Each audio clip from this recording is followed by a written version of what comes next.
Welcome back to Myth Vision. I've got Lloyd Evans with me. Lloyd, what's up, man?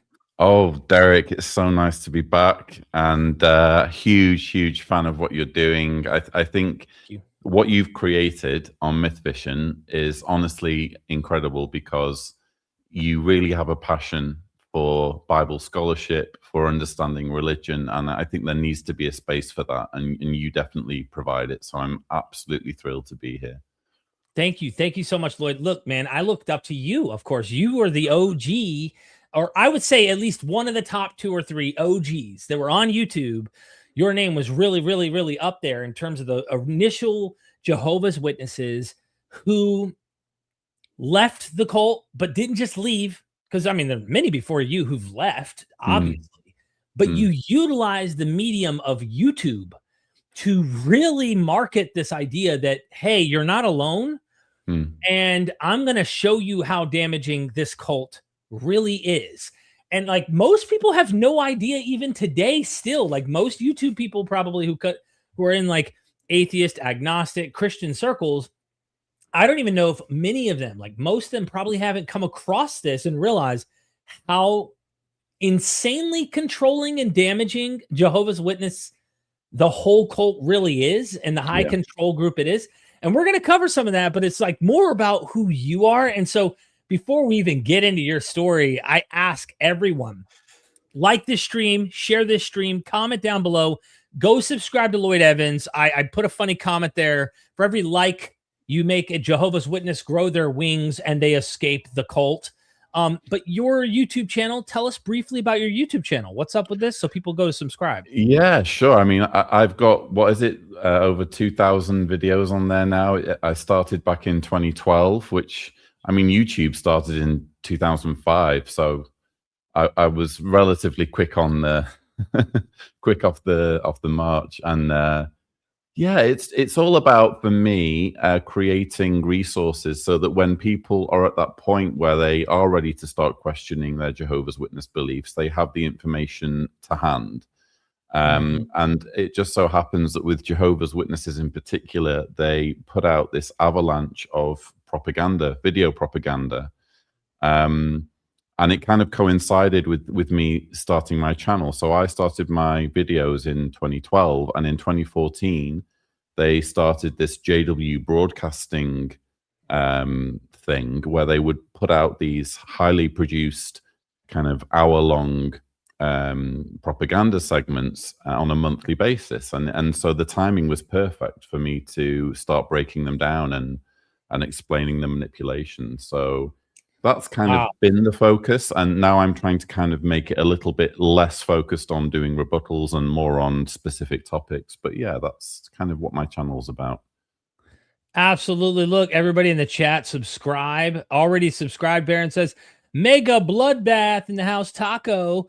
My buddy there, Taco, go subscribe to Mega Bloodbath, especially if you're like really interested in seeing debates and stuff like that and engaging on all sorts of topics. Good to see everybody in the chat here. I hope everybody will take the time later or now, watching this live or later, go to subscribe to Lloyd Evans, really get the inside of someone who made it out of the cult, but then deconstructed this whole thing and realized the prison that they were in. In fact, the thumbnail I made represents that. With you're inside the jail cell, the bars are up and you can't get out. The organization won't let you leave. Tell us briefly about your website, if you don't mind, so people understand more. Oh yeah, so this is a new website I've developed because it's actually coinciding with a new brochure, which I can show you a bit later. But it's I'm trying to kind of consolidate all my resources because in addition to my YouTube channel, I have 2 books, The Reluctant Apostate and How to Escape from Jehovah's Witnesses, and a new brochure that's specifically designed to help Jehovah's Witnesses who are questioning by, you know, kind of dealing with the main issues that need to be discussed. So the website just kind of brings together everything that I'm doing, my YouTube, my Substack, everything kind of into one place. So that's lloydonline.org. LloydOnline.org, ladies and gentlemen. Links are in the description. I am adding that in the chat in case you catch it later. And you can go to his website, check out the brochures and stuff. If there's one thing I know for certain, even where I live here near Orlando, is I'm driving right down the street from the gym and I see a area where it's always a little tent that gets brought up, a few old ladies that are sweet. You can tell they're sweet. You can tell they're great human beings. And they're devoted, they're passionate, and they're standing underneath this tent and the back of their cars opened up and they're chilling with all these brochures lined up and they're just sitting in a chair all day, just sitting there, hoping that some random lost soul might find their way to the truth of their religion, right? So, Lloyd, I want to know who you are, and I want to know from cradle to where we are today, your parents, not every detail under the sun. Yeah. I need to know about. You know everything that happened in my cradle, to be honest. It got a bit messy sometimes. But, I think all of us had a messy cradle. But I'm curious to know about your religious upbringing. Yeah. Because I don't know if you deal with the same problems we do in evangelical Christianity, that if you left, you were really never really one of us. So there's this theology that kind of is a feedback loop that helps protect the doctrine of the believer to go, oh, well, the reason you left was you really never had the Spirit or whatever. Now, I'm not asking that question right now, but I'm curious to know your story, kind of giving that background. Yeah. Where were you born? Who were your mother and father? How religious was it? Were they Jehovah's Witnesses? Please take us through your life. Sure. So I was born in Manchester in 1979. That's how old I am. And my parents were Jehovah's Witnesses. My dad had been raised as a Jehovah's Witness from childhood. My mother had been baptized in 1974, the year before Jehovah's Witnesses predicted Armageddon would come. So they predicted Armageddon would come in 1975, and Mum thought that was going to happen, and obviously it didn't happen. So they were both very devout people, devout believers, and they raised me to take it incredibly seriously. I can remember having one conversation in the car once. One verse that I always struggled to get my head around. I don't know about you, Derek, but there was that verse. You should love Jehovah your God, or the Lord thy God, with your whole heart, your whole soul, your whole mind, and your whole strength. And I always remember saying to my parents, how can I love someone that I've never seen or met more than I love you? Because in my young mind, my parents were the ones that I should be loving, and I couldn't imagine loving anyone more than them. So anyway, they raised me to take it all very seriously, and I would even preach to my classmates, because Jehovah's Witnesses are taught that when you go to school, you don't just go to school to learn. You go to school, that's your unique territory that no one else in the congregation has access to. So I would be preaching to my classmates, handing out literature, and as you can imagine, that kind of led to quite a lot of bullying. And yeah, I always took it incredibly seriously. I remember even once I walked in on my dad, and he had the phone in his hand, and he'd made it ring. You could do it back then in those days. He made the phone ring and he picked it up, and he had this conversation, and he was basically having a fictitious conversation with an elder in our congregation, saying, yes, okay, the police are coming for us. Okay, no problem. The whole congregation, we need to meet in the forest. Okay, I'll get the kids. We'll see you there. He put the phone down and he said, Lloyd, the Great Tribulation started, the Great Tribulation being the build-up to Armageddon. The police are coming for all Jehovah's Witnesses, and we need to run. We need to get in the car and drive to Macclesfield Forest, as it happened. That was our nearby forest. Wow. And I remember running up the stairs thinking, okay, Armageddon's here, What else was I supposed to believe? Sorry? Were you afraid? I was, well, I guess the adrenaline was going. I don't know how afraid I was, but I was, in my mind, it made total sense, because I'd been told for years from my earliest memories that this was going to happen at some point, and now it was happening. So I remember grabbing my school bag and kind of putting my Bible in there, and there was this book that called the Revelation Climax book that we had only just come out, that was supposed to describe the events of Armageddon and the Great Tribulation. So I threw that in there as well, and various other kind of survival essentials I figured I might need in the forest, and ran down the stairs. And my family were all there, my dad, my mum, my sister, just kind of with these huge smiles on their faces. And they were like, oh, you fell for it. But it wasn't just supposed to be a game. It was also kind of a test to see how seriously I took it. So that kind of Armageddon drill has stayed with me. And it's a good example of how seriously I was raised to take the end of the world. And also the amount of control that is wielded not just on adult Jehovah's Witnesses, who we've established, you've said yourself that they're really lovely, sweet people, but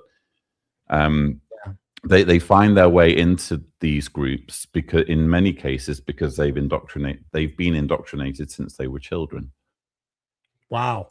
So your dad and mom, clearly, you made me remind of an example, and I might relate along the way just to have a little fun. The reason I asked if you were terrified is because I remember me and my wife pulled this prank. We realized after the fact it probably wasn't the funniest, or even you chuckle at the moment, but you realize afterwards, okay, that probably wasn't good, but it did show my kid's heart.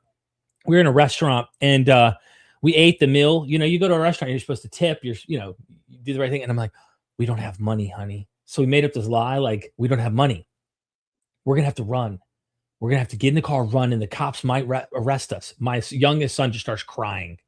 And then we realized, oh, we're joking. But like he knew right away, like, this isn't okay. But it's kind of wild how police coming is like encouraged, the idea that this is the end, encouraged in the cult, because you're the good guys and you're going to be taken by Jehovah. By the way, you using the word Jehovah alone is so odd to me.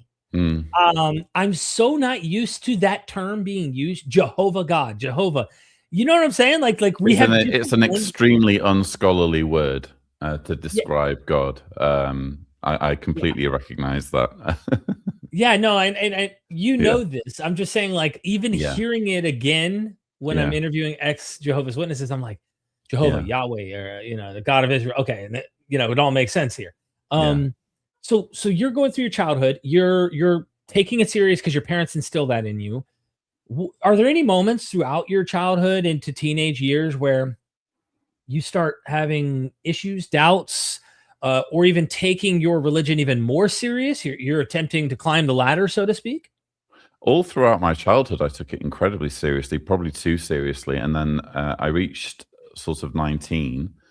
And there was a convention, because every year Jehovah's Witnesses have conventions. And it used to be, it's not so much the case now, but it used to be that these conventions, they would release either a brochure or a book and a brochure. It was like a big event for releasing new publications. And in the 1999 convention, they released a book called, it was about Daniel's prophecy. And I was very excited because I was just at an age where I could start to really kind of dig deep into the theology of it all and get my head around it. And I wanted to have a head start when people in the congregation were kind of discussing the book kind of after the convention. So I immediately jumped into that book and was kind of going, plowing through the pages. And kind of the deeper into the book I got, I had this really uneasy feeling. I don't agree with this, and it was such a strange, alien, terrifying feeling that I had, because I wasn't allowed to disagree with it, and yet I very much did. And I was so terrified about anyone knowing that I disagreed, that rather than underlining the things that I disagreed with, I just folded the page so that I would know which pages were a problem for me, because I thought if anyone finds the book afterwards, they can't really question me if the pages are folded, but they probably could question me if I'd underlined something and there was a big question mark next to it. And so that was kind of where things started. But what happened was my mother died when I was 21, and all of my doubts and all of my questions, they kind of got put to the side, because when someone dies in the Jehovah's Witness religion, it's like their memory is held hostage and used as a further instrument for control. So in other words, what you're told is, well, your mother isn't quite dead, Lloyd. She's still alive in Jehovah's memory. She's going to wake up in the resurrection after Armageddon.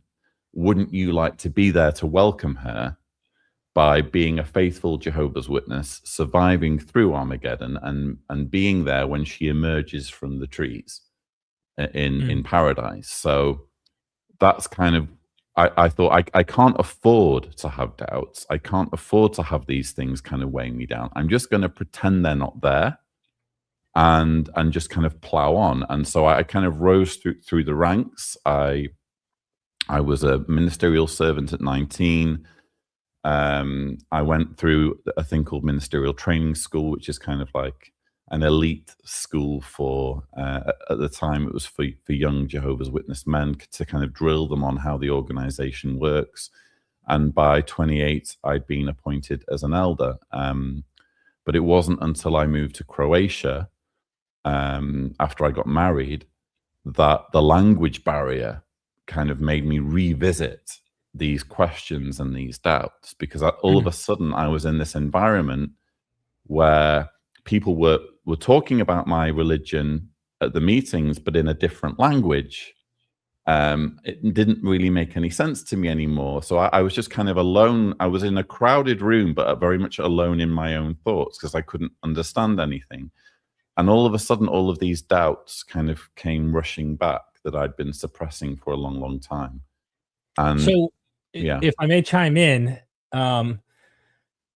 first comment about your mom, I want to say sorry about that. I mean, life really, really, man, I can't imagine being that young and losing my mom, you know? So apologies to you. And of course, anyone who's gone through something like that. It just sucks. It really does. And it almost makes me think that not only was the religion finding a way to really get you, but cognitive dissonance, you know, and all this stuff, maybe even made you more devout than you ever were. Clearly, who wants to see their mom again? I do. But then the other question I have is, along this path of you as a Jehovah's Witnesses, I can't imagine that you were not coming across people who were outside of the cult, who challenged you, who mocked it, who said it's not true. That probably made me believe it even more that it was true, because the point of it is to be persecuted. You know, if we're persecuted, we know it helps validate our belief system already more. But were there times that you heard some of these things that you now believe, which we'll get into, as a Jehovah's Witness, and you had apologetics to deal with some of those issues along the way? Yeah, I can think of one very clear example. He would have, maybe he even follows your show. I'd love to be reunited with him, but I had, because Jehovah's Witnesses have what are called return visits, where maybe someone shows interest in the magazines, and so as a result they'll get called on again and again and again. And I had this guy who introduced himself as being a writer. So I said, "Oh, that's really interesting. I love reading." I said, "Where can I find your books?" And he said, "No, I'm not that kind of writer. I write academic books." So I'm like, "Okay, that's interesting." And he would invite me in and make a cup of tea, and we would have like kind of long conversations. And thinking back, he was definitely trying to kind of sow seeds and reach through to me. And I'll never forget him showing me. You'll be familiar with this. It was the thing about the virgin birth. He had a book that dealt with the Alma thing from the Greek Septuagint, and how basically the whole story of the virgin birth was derived from a mistranslation of the Septuagint by the writers of the Gospels, Matthew in particular. The writers had mistranslated the verse in Isaiah where it says, "A young woman will give birth," which is not an extraordinary thing to happen. They'd mistranslated that as "a virgin will give birth," and then they'd come up with a whole convoluted story to explain all of this, when in fact the original Hebrew doesn't talk about a virgin, it talks about a young woman. So he showed me this, and it really kind of stayed with me. I mean, obviously, because I'm talking about it now, but the way I kind of processed it in my mind was to think, well, there's going to be an explanation. Maybe I'm not smart enough to know what that explanation is, but I'm just going to carry on because, I want to see my mum. And what I really do regret, though, is I remember reading a verse to this guy, it was such an arrogant thing of me to do. But there's that verse that says, I praise thee, or I praise you, God, because you have concealed your wisdom from the wise and intellectual men. I read him that verse.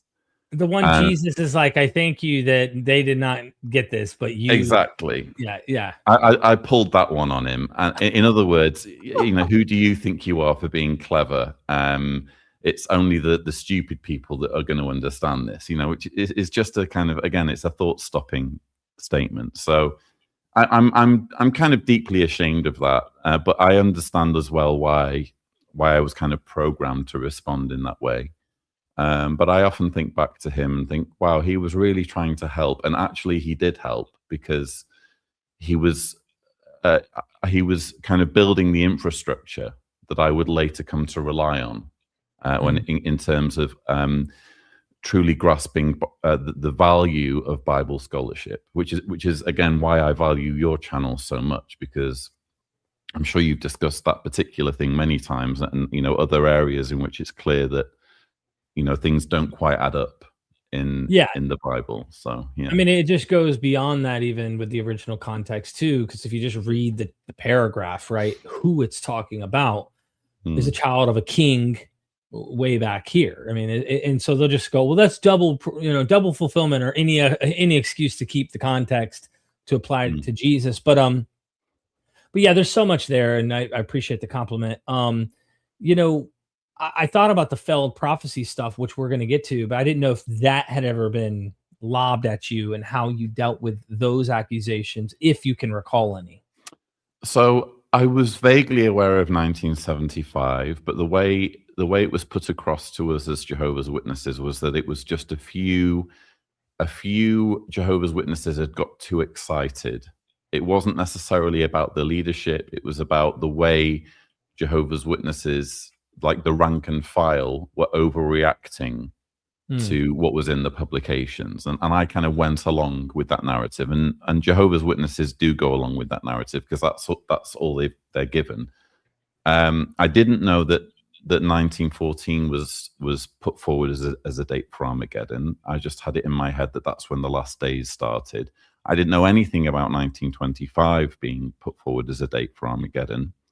But what I do recall is that when I got baptized it was December 1990, at the age of 11, I went through, you have to go through questions when you get baptized as a Jehovah's Witness. And one of the questions was about the generation teaching. In Matthew 24, Jesus talks about a generation that will not pass away until all of these things occur.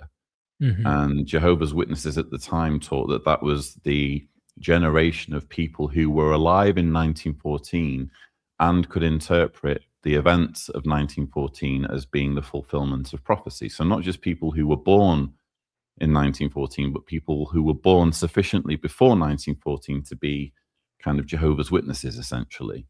And the teaching was at the time, and this is the teaching that I got baptized with, was that this generation would not die off before Armageddon came. Well, clearly they have died off, So that kind of stuck a little bit. But again, they what they do is they kind of move the goalposts, and they say, oh well, we've had new light, we've had a new way of interpreting this, and understanding of Scripture is gradually being revealed. Incidentally, if you don't mind me plugging my brochure, yeah, so, plug it. This is this is the brochure that I've produced, and there's a section called "The Light Gets Brighter." Maybe you can see that. Yeah. Yes. And in that section, I deal with the arguments that they put forward, the verses that they use, Proverbs 4:18 and 19. But the path of the righteous is like the bright morning light that grows brighter and brighter until full daylight. The way of the wicked is like the darkness. They do not know what makes them stumble. So they use verses like that as proof texts to justify essentially moving the goalposts all the time. The problem is the verses themselves do not describe a scenario where God gives his worshippers false information and lets them publish it and distribute it for decades and decades, and then gives them new information and revised information. The Bible doesn't give that precedent anywhere. God is supposed to be a God of truth, and God cannot lie, it says. So I was kind of mindful of this, and this was one of the grievances that I was kind of carrying with me. And again, it wasn't until I moved to Croatia and I was in this kind of vacuum almost of indoctrination. It was like having the scene in The Matrix where they pull the cord out. It was like being just severed from the from this reality that I'd been born into.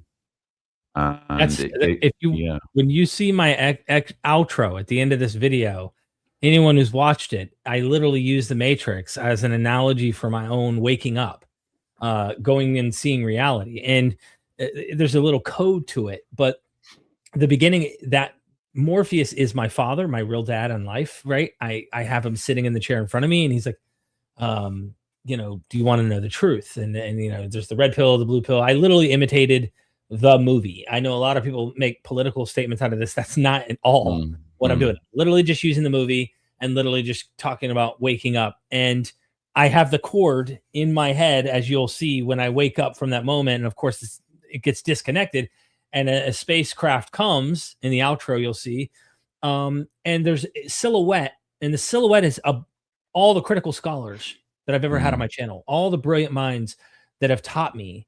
They're the ones who rescue me out of that area. And you'll see me being kind of floating up into the light, going into the spacecraft to fly away. And if you look closely, watch at the end, you'll see the pillars that have electricity, which in the real Matrix movie that are in that world, which are fueled by humans in the Matrix, the real movie. They're symbols of religious symbolism, cross, the crescent moon for Islam, Judaism symbol, like all of the religious, there's many others, Eastern, Hinduism, all these symbols are all on the pillars, and they're what's powering these religions are the people. And so symbolically, I broke away, and of course, I'm venturing off and trying to make my own path. So I do have a question, though, for the viewer who may go, what do Jehovah's Witnesses believe? There's probably a lot of doctrines we need to cover before we get to your doubts and what happens in your exit. You mentioned Armageddon a lot. Now, when I think of Armageddon as an evangelical, I have a certain idea, but Jehovah's Witnesses seem to have a little bit of a different idea about this earth, about what's going to happen. What did you believe was going to happen? I believed that any day now, just around the corner, we're living in the last of the last days. That's how Stephen Lett put it in 2020 when responding to the pandemic. He said these are now the last of the last days, and so that was 6 years ago now. So I guess we're now in the last of the last of the last of the last days. But basically, Jehovah's Witnesses believe that the Great Tribulation will come any moment. That will be an attack of the United Nations will disband false religion, will turn on false religion and basically annihilate it. And Jehovah's Witnesses will continue in some form. And at some point, the nations of the world are going to get super annoyed at Jehovah's Witnesses for exposing them, I guess, as corrupt and led by Satan. There's even artwork in one of the more recent books that shows like a situation room in like the White House or the Pentagon, I'm not joking. It's like a painting where it shows like military commanders looking at Jehovah's Witness headquarters and people preaching and a governing body member and taking, you know, a specific, treating them like a national security risk, basically. And so at the point where the earth's rulers turn on Jehovah's Witnesses, that's when Jesus comes riding to the rescue from the heavens, riding a heavenly horse, along with the anointed 144,000 who get to go to heaven. They come riding with him, and basically everybody who is not a baptized Jehovah's Witness gets killed. Men, women, and children. Jehovah's Witnesses watching this might say, that's an exaggeration, Lloyd. Only Jehovah can read people's hearts. But it's I quote in my brochure the magazine article. It's a 2019 Watchtower where it makes it very clear that you have to be baptized to survive Armageddon. Now before you keep going, you keep referencing Watchtower, you keep referencing the authority. This is important for a viewer who doesn't understand Jehovah's Witnesses. They believe in the authority of these head honchos of the religion, right? So they can't be wrong about this, right? The head honchos. Yeah. So it all kind of stems from Charles Taze Russell. He started the movement in 1879, but he started publishing what was then Zion's Watchtower, and obviously later abbreviated to the Watchtower. The organization that he created was kind of co-opted by his successor, Joseph Rutherford, who started calling them Jehovah's Witnesses. But the point is, they used this theology that was actually an Adventist theology that took the 7 times in Daniel, the 7 times when of the dream, the dream of the great tree that gets cut down, and 7 times pass over it. And the Adventist thinking that led to the Great Disappointment of 1844 was the same theology that they used to say, well, the 7 times are 2,520 years. They began in 607 BCE, which we think is when Babylon was destroyed by Nebuchadnezzar. It wasn't. It was 20 years later. We think that period ends in 1914, and that's when, to begin with, Charles Taze Russell said that's when Armageddon was going to come, and of course it didn't come then. But what did happen was the First World War started, so there was at least something that they could point to as being monumental about that year. So they later revised the teaching to say, okay, it wasn't Armageddon, but it was the beginning of the last days. So they still believe to this day that the last days began in 1914 because of that verse in Daniel chapter 4. And so they believe that when the last days end at the Great Tribulation and Armageddon, again, everybody who's not a Jehovah's Witness will perish, and then the earth will be terraformed into a paradise that will be populated only by, number 1, Jehovah's Witnesses, and number 2, everybody that's ever died up to the point of Armageddon. So not people who were killed in Armageddon, but people who died before Armageddon, including the most unsavory people you could imagine from history, people like Genghis Khan and Osama bin Laden, you name it. They're all going to come back, and they're all going to have a second chance at being good people. And if they don't conform, they're going to be kind of quietly done away with. And after 1,000 years, it's a millennial group. So after 1,000 years of this paradise situation, there's going to be a final test where Satan's going to be let loose again. And only those that survive this final test will then live forever. So that's essentially the theology. And the governing body, who are the leaders of Jehovah's Witnesses, they derive their mandate from Matthew 24, verse 45, which talks about a faithful and discreet slave, or a faithful and wise servant, as it says in the King James Version, which is very clearly a parable when read in context, but they consider it a prophecy. and they say that the governing body, the dudes who run Jehovah's Witnesses, they are this faithful and discreet slave who is prophesied to guide God's people in the last days.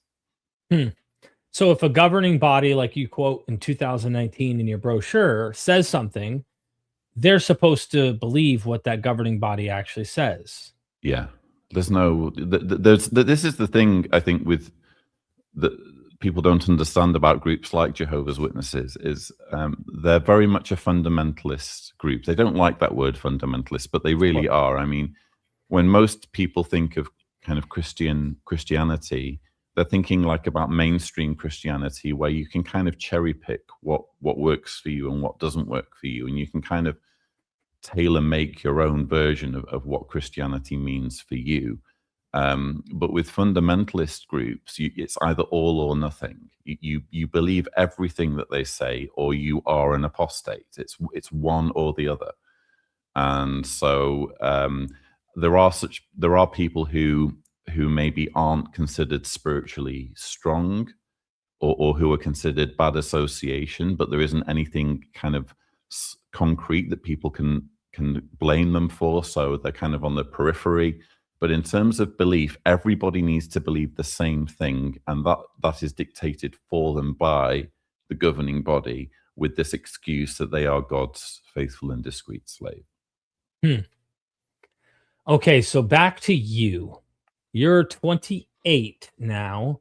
You are an elder in Croatia, from my understanding, and you can't understand their language. At least not early on, it seems. You don't really get what's going on. You can't understand them. So you're left to your own devices, and in a sense, old ideas popping up. What do you think caused that? Like, what take us through your experience now as a elder in the Jehovah's Witness movement. You know, do you think there's some causes, some things in your life that made you start to go, what the heck is this? Like, you're able to now question the things you would not have been capable of doing under different environments. Okay. Yeah. Well, so just to be clear, I was an elder at 28, and I lived I was still living in England back then, and I was an elder for exactly 1 year. So after 1 year, I stood down for various reasons I go into in my first book, The Reluctant Apostate. But during that year as an elder, I saw things. You know, I saw a side of the organization that I really wasn't expecting. I saw how human, how political the whole thing is. Elders are essentially like a boys' club in each congregation, and it's a group of guys who basically vote in their friends to join them, you know, and they have as much kind of infighting and politics as you would expect in any group. So that 1 year was very informative for me as an elder. And then after standing down as an elder, then I moved to Croatia. And I moved to Croatia very much wanting to kind of work on my spirituality, determined to learn the language quickly, and kind of maybe become an elder again in Croatia. That was kind of my goal. But I just remember, again, being in the situation when I was sat in the Kingdom Hall, and it was like the voice on Charlie Brown, like the wah, wah, wah, wah, wah, wah, wah, you know. I didn't understand any of it, and I remember one day, my then wife and her parents, they all went to the meeting together, and I stayed home. I think I said I was ill. I can't remember whether I really was ill, but I said I was ill. And I thought, you know what? I'm going to sit down with a piece of paper and a pen, and I'm going to write down all of the things that I don't agree with about Jehovah's Witnesses. So I kind of set myself this challenge, and I sat down and I started writing. And before I knew it, there was a page in front of me. It was 9 things filling the page of things that I very much disagreed with. I call them my 9 grievances. And I just remember looking at the page and thinking, if it were just one thing, then that would be enough to prove that I'm no longer a Jehovah's Witness. Because like I said, it's all or nothing. You believe the whole thing or you don't believe any of it. But the fact that I filled an entire page with issues with genuine issues that I have proves that I'm not a believer anymore, and it's only a matter of time before I crash out of this religion. So that led to some very difficult conversations with my then wife, and it set things in motion for me to kind of do my activist work, start blogging, start making videos, which I to begin with I was doing undercover, because I was very mindful of the fact that once my identity was revealed, my believing family back in the UK wouldn't be talking to me anymore. Because that's another thing Jehovah's Witnesses do, is they weaponize family relationships. And they say, if you leave us, then we're going to make sure your family doesn't talk to you again. So yeah, it was a very stressful time. And the reason I call my book The Reluctant Apostate is because when you go through that process, you're extremely reluctant. You don't want to be wrong about this. You've invested, it's like the sunk cost fallacy. You've invested so much time, energy, passion, years of your life into this thing that just needs to be right, and you're begging for it, to find some proof that you were justified. And it just turned out that it was just all a mirage. It was an illusion. There's so much here, Lloyd. And I know you have on the bookshelves you're just describing in your brain, there are books behind those books, and there are shelves behind those shelves, and there's just so much there. We could never get into all of it on one episode, but I do want to just highlight again the excommunication factor and the weaponization of family members and friends and whatnot. You're not only your whole life, I think of Plato's cave, looking at the shadows on the wall as a Jehovah's Witness, thinking this is reality. But then it's almost like, okay, someone breaks this chain. Maybe it's you who snaps the chain, just curious. You get up, you start walking out of the cave, and you come back in, and you're like, look, trying to tell others maybe, or you've realized, hey, there's a whole world out here with sunlight and animals and things we didn't even know existed. But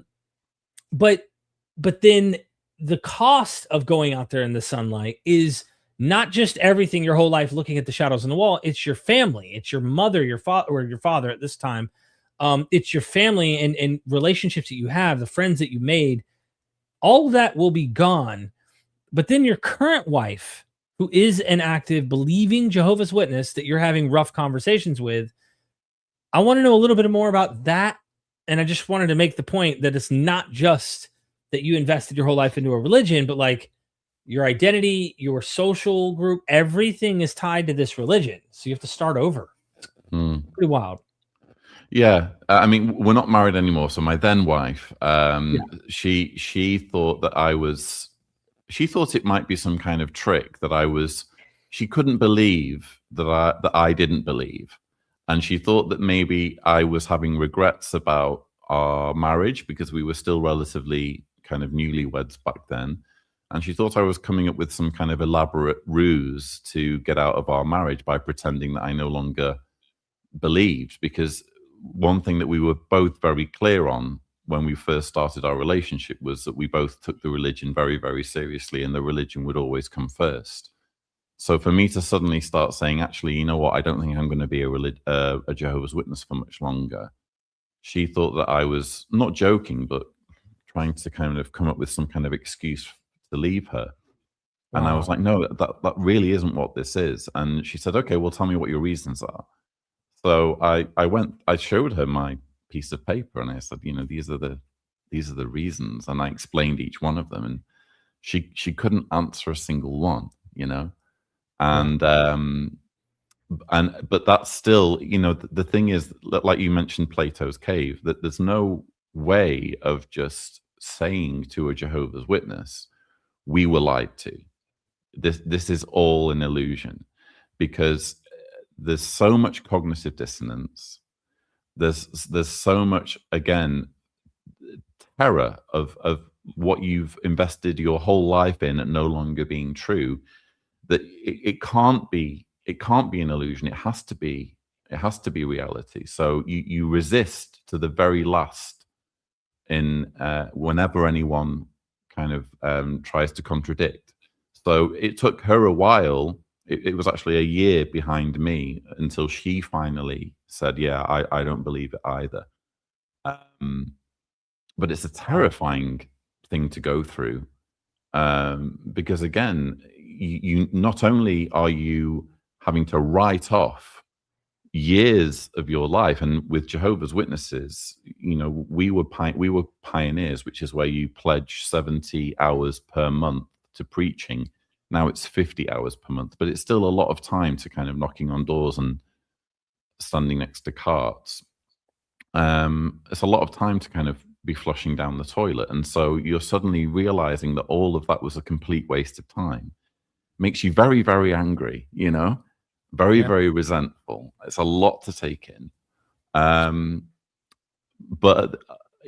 once the kind of the existential kind of angst and the trauma kind of the initial wave of trauma kind of passes, there is this relief that finally you can start thinking for yourself, and finally you don't need to outsource your decision making to some organization that, you know, meets every Wednesday in their New York kind of conference room. You can decide things for yourself. The only thing is you have to start doing that with a completely new social circle, because everybody that you've kind of grown up with and everyone who's close to you who's in the religion is ordered to no longer speak to you. Gosh. Man, that's gotta suck, dude. It's actually one of the interesting things that Jehovah's Witnesses do have to do when they do leave is watch the unfriends on their Facebook, you know, because Jehovah's Witnesses do use Facebook, and it's kind of I remember keeping an eye on my friend count on my Facebook account and just seeing the number plummeting, because word spreads very quickly once it gets out that someone's been disfellowshipped, or someone's, especially if they're an apostate. It's like there are it's like a two-tier thing. It's one thing to be kicked out because you've slept with a consenting adult to whom you're not married, committed fornication, or done something sexually that's considered a sin. It's another thing entirely to leave for conscientious reasons and say, I am leaving because this is a false belief system. Right. That's like a whole other level. So then you become like this monstrous boogeyman that everyone's terrified of, the apostate. And that's a whole other level of people kind of immediately shutting you out of their lives. So, yeah. Did anyone try to reason with you or debate with you that were within the organization when you initially were making your escape? That's funny you should ask. I did get one or two emails. So I sent an email to my best friend, who was the best man at my wedding, when I was in this early stage of kind of realizing that I was on my way out. And I said, look, you know, these are my doubts. What do you think? You know, what are your opinions? And he never replied. I just found out later that he'd basically gone around all of my friends and said Lloyd's an apostate. And this is before I'd even kind of formally left the religion. So I had this kind of bad reputation for a few years before I'd even formally left, because my friend had, instead of replying to the email, just immediately panicked and said, oh, Lloyd's an apostate. And then I remember my brother-in-law sent me quite a long email in support of creationism and against evolution, arguing, was it the third law of thermodynamics or something? Yes, and I think so, it's like it either way. Yeah, so I went through point by point all of his objections to my position, like researched them all and everything, and said, well, you know, here's what I think, and he just never replied. So I think the problem, and it's a nice problem to have, is that, especially doing my activism now and doing my writing and my YouTube work and writing this brochure, is I'm right. You know, there's just there's no way around that. You know, Jehovah's Witnesses are wrong and I'm right. they are in a very difficult position, because the more their beliefs are subjected to scrutiny, the more they just crumble like dust. You know what that's like, because Yeah. you've grown up as a fundamentalist Christian. It's exactly the same process. It's maybe just a little bit more intense when you're part of this huge collective, and it's not just like your local community. You know people all over the world. Like I had friends in different parts of the world, and there was this understanding that I could get on a plane, go to any part of the world, and there would be someone there waiting for me, because there were Jehovah's Witnesses globally almost.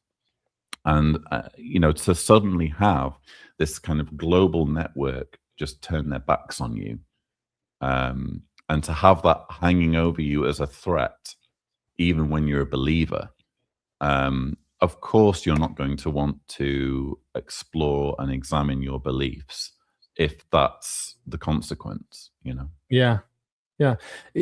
What about today, as far as your brother and your father or anybody? Have they completely divorced their relationship from you, and are they still inside the cult? So I have a sister and a dad. My dad said, I actually made a video about it when I was going for my kind of apostasy trial. This was in December of 2013.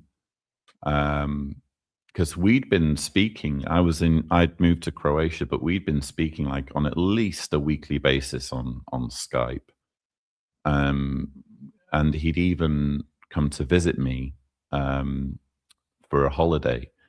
And so we were in touch, and we were emailing, and it just reached the point where I knew I was going to have to disassociate. It was actually because we were expecting our first child at the time, and me and my then wife, and we named her Jessica Liberty Evans. We put Liberty in her name, because going back to what you were saying about the thumbnail, it's like we want her to be the first generation that kind of breaks free, in our family, and gets to grow up without any of this nonsense. And we realized that in order to give her the best possible start, we needed to cut all our ties, and we needed to disassociate.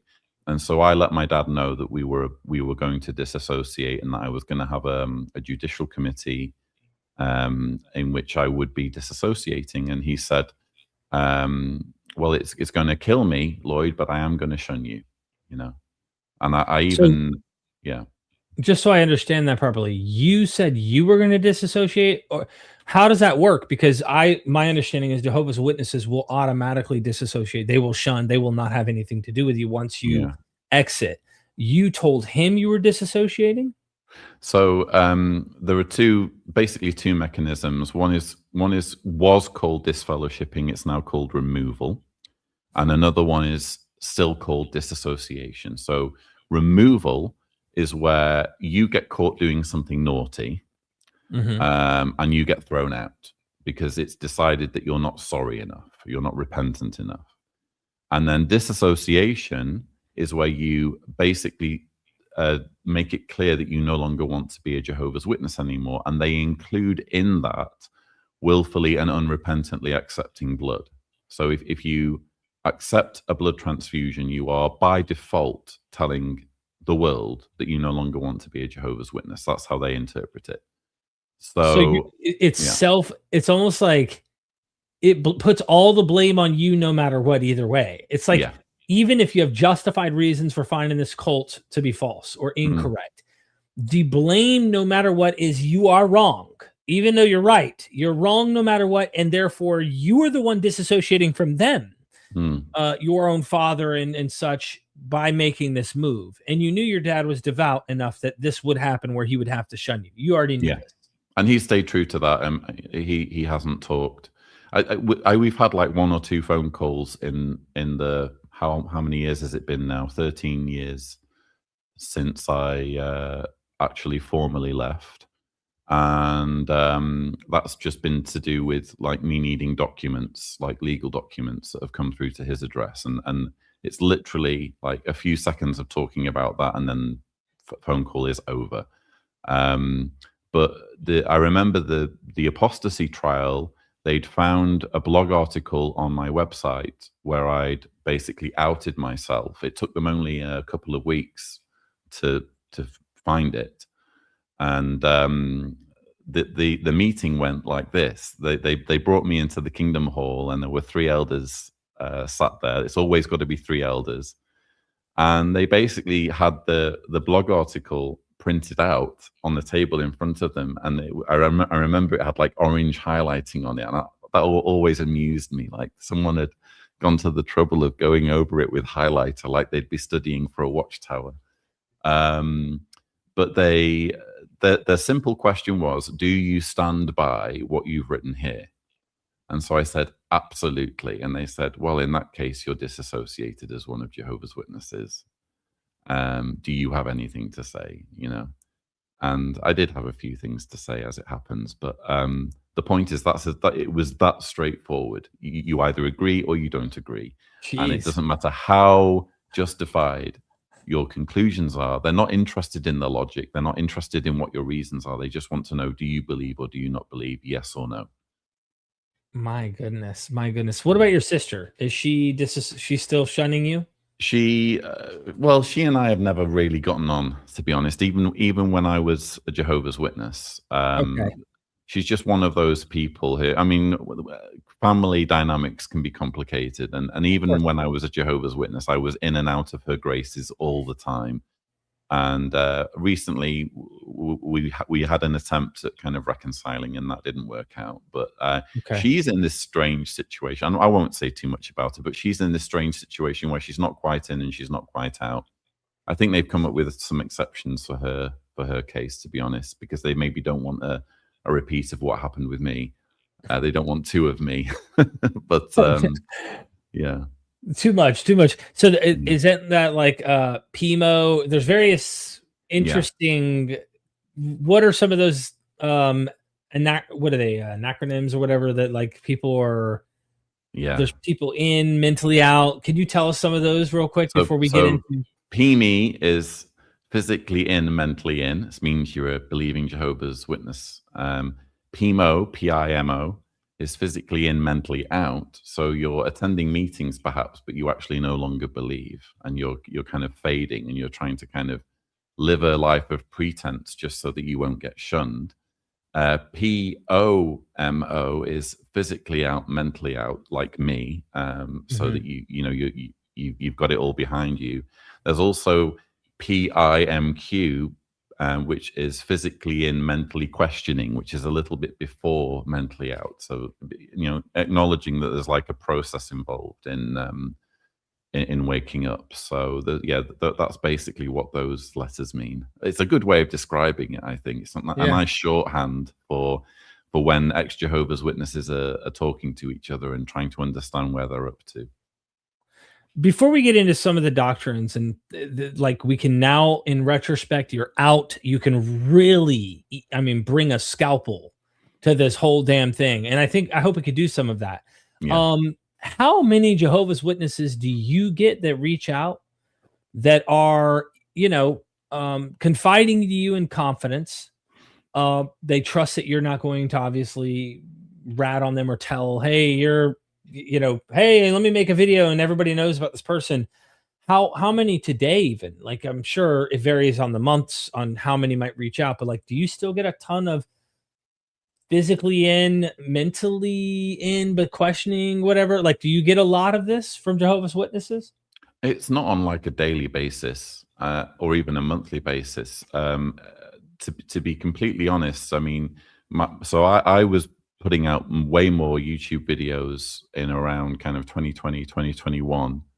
And then, and now I'm putting out less. So I'm maybe not inundated in the same way as I used to be, but I do voicemail videos on my channel where people can leave voicemails, and then I'll give my take on whatever situation they're describing. And I've had multiple elders, so literally believing elders, who are giving talks on the platform at Kingdom Halls, surreptitiously leaving voicemails and saying, what should I do in this situation? Can you give me any advice? So I've had those situations. Wow. And obviously people have emailed and left messages over the years. And but the thing is, it's so, like I've described, it's so difficult to get out of. And there's justifiable terror at even having your voice recognized. You know, the elders that left the voicemails were kind of taking a bit of a risk that their voices wouldn't be recognized. And there's a lot of fear, you know, in this religion. And ultimately that's how cults work. They know how to use fear to keep people under their control, you know.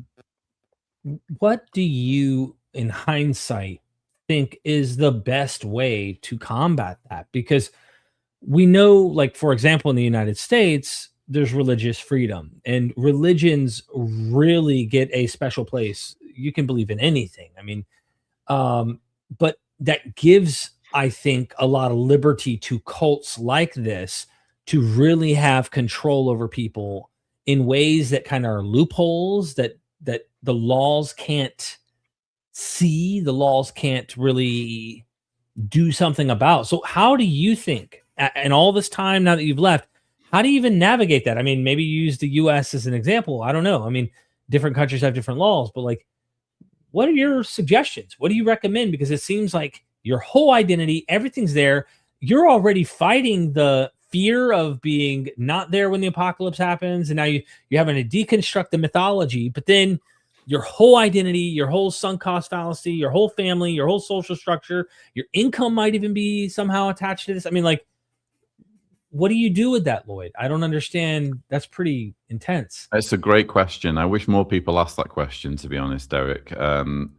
I genuinely believe, and it's a bleak answer, I'm afraid.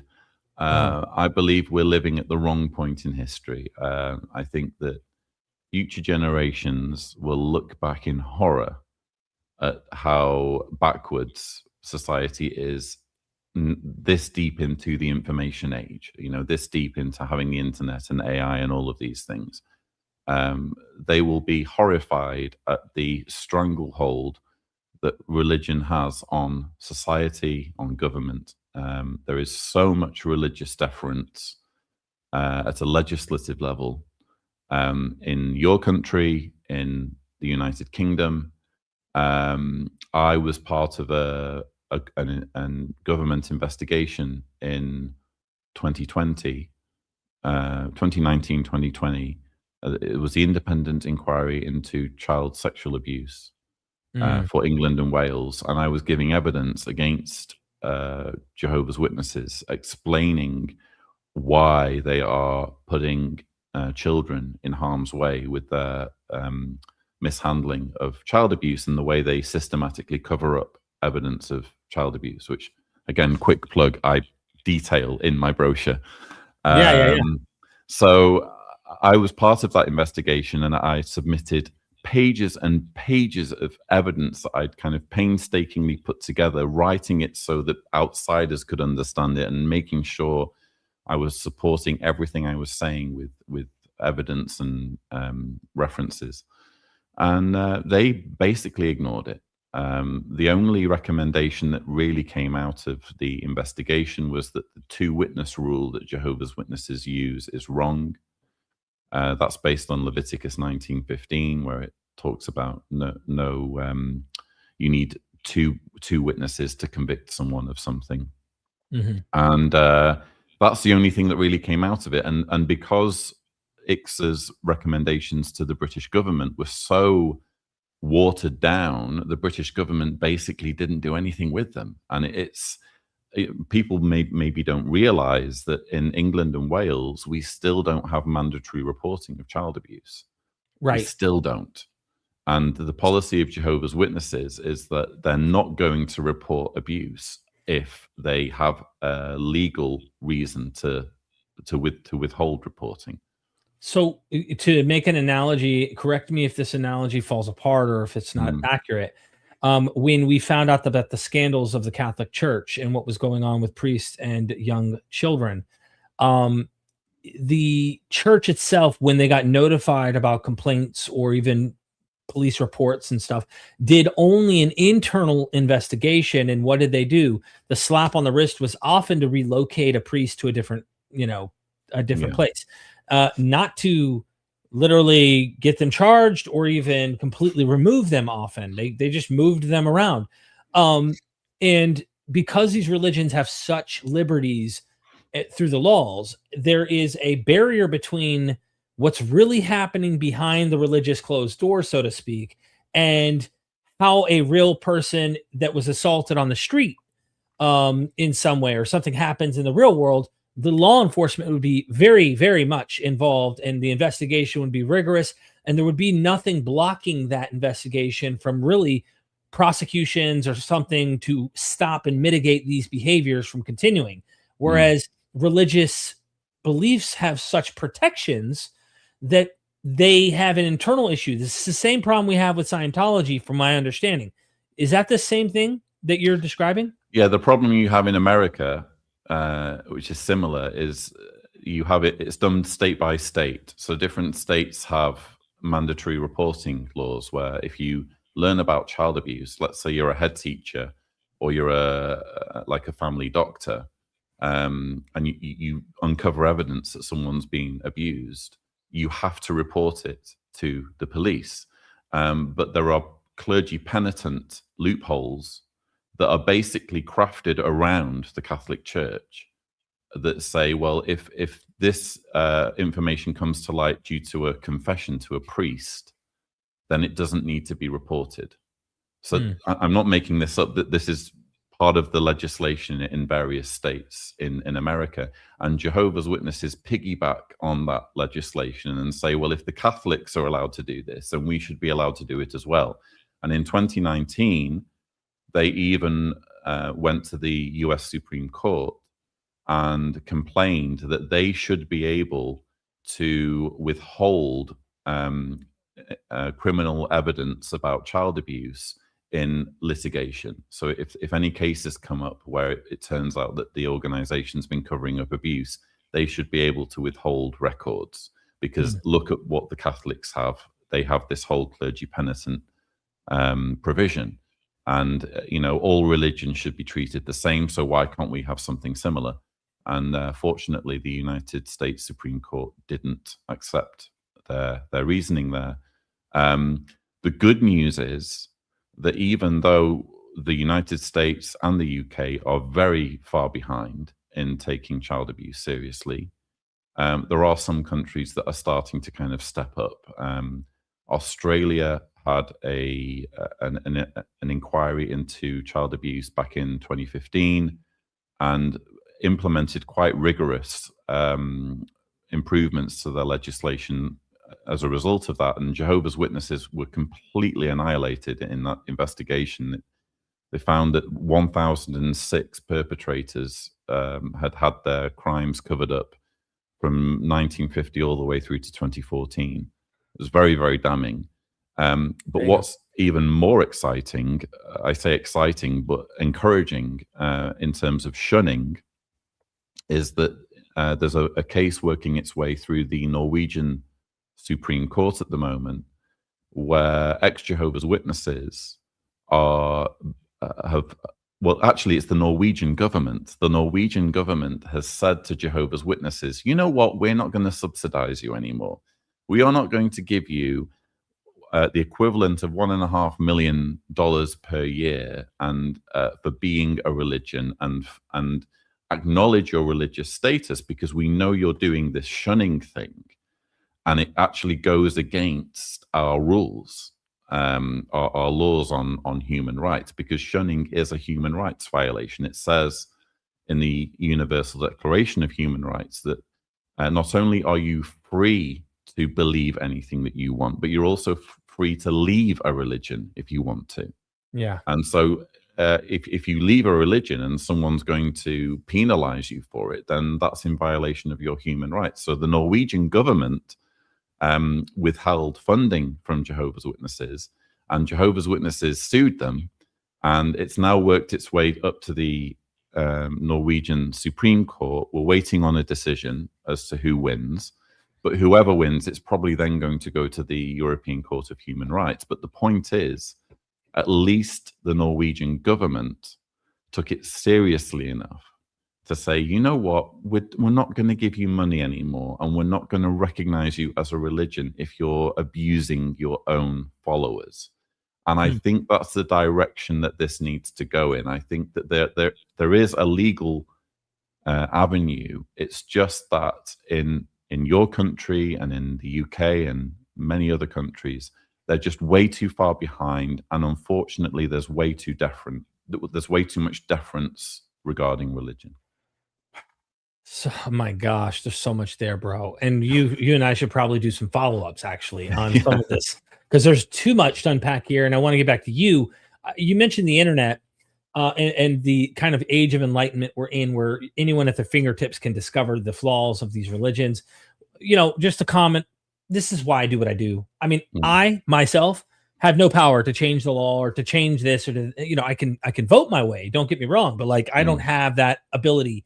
So I feel like I'm doing an amazing service, just like you are, on the individual person who has internet at home that clicks on their phone or clicks on the computer. It can actually access this, search what I'm saying, test what I'm saying, look it up, find out what we're saying. It's coming from experts, and also see the experiences of others and go, wow. And so there's a sense in which I'm trying to educate people within the cult, since, you know, really the laws aren't the greatest in terms of helping people lead. But we're trying to create a huge community of people that have that freedom, right? And don't really care about their belief at the end of the day, as long as their belief's not hurting anyone. But the internet, I want to ask you this before we get into flaws of doctrines. This is the last thing I want to ask you. I don't want to keep going, because if I do, we'll never end. And you and I could go on forever. That is, I've interviewed ex-Jehovah's Witnesses who said that they were kind of told to stay away from the internet. Don't go to websites. Don't go to places on the internet that might actually have ideas that you don't want those in your head, where they're lies. Of course, they're lies. Don't listen to them. But like, is that a real thing in your view, and where you've encountered these Jehovah's Witnesses, where the elders or people even all the way at the top are saying, stay off the internet? COVID-19 seems to be the time when the hurricane of the internet really rocked the boat for them.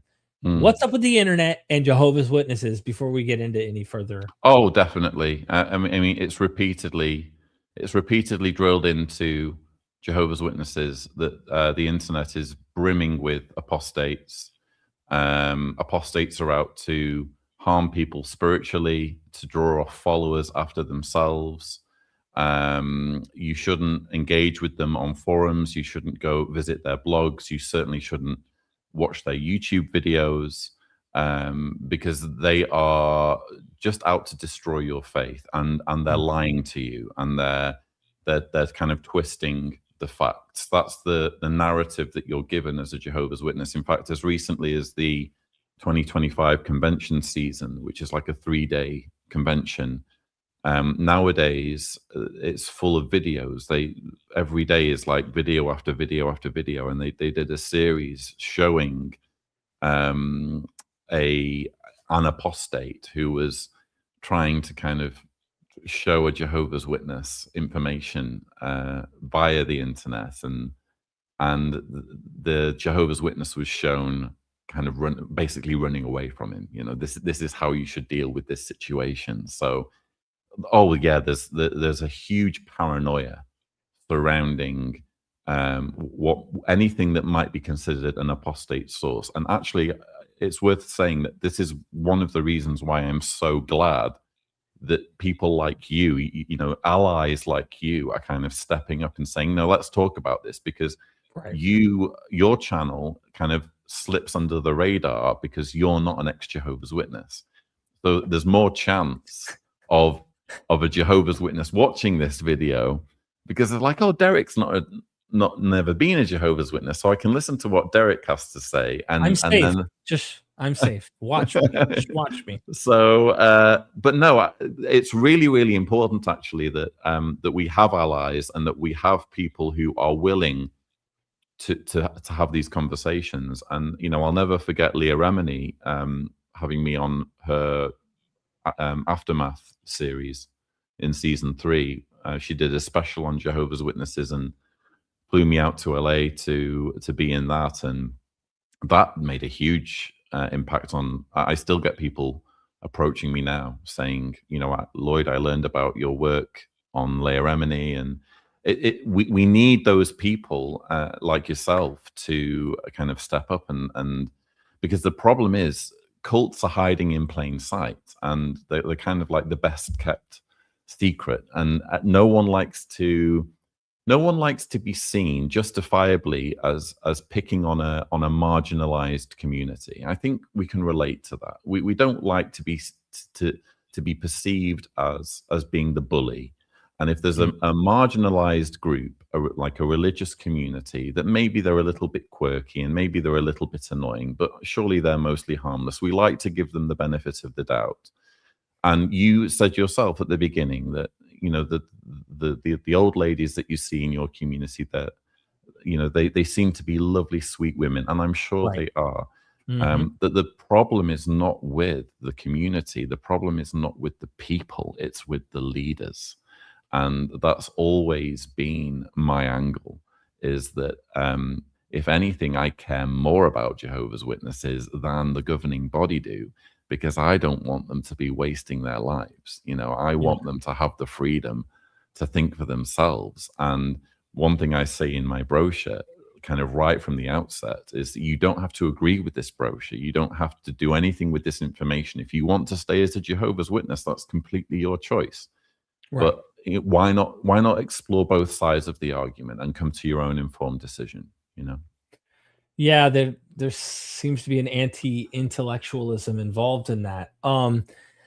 So if I was bringing the train tracks over and putting the train back on the tracks, to give some examples in hindsight with everything you've learned, and that's a lot when it comes to this religion, what are some of the biggest, if you were to put them on a list, biggest falsifications that you could show about this religion? I imagine the failed prophecies one, but like, give us a few evidences that you discovered that you think every Jehovah's Witness should know about, that they're not told, they're lied to about. There's a dishonest agenda to keep this information from them, and it is there. It's in the text. You just need to know where to look. Can you give us some examples of things that you discovered? One thing that I was really shocked about was that in the run-up to World War II, the leadership of Jehovah's Witnesses was very anti-Semitic. It's actually in the 1934 yearbook. So, you know, just before the World War II broke out, there was a declaration of facts that was published by the president, Joseph Rutherford, basically praising Hitler's government, praising the ideals of Hitler's government, and agreeing with its stance on Jewish people.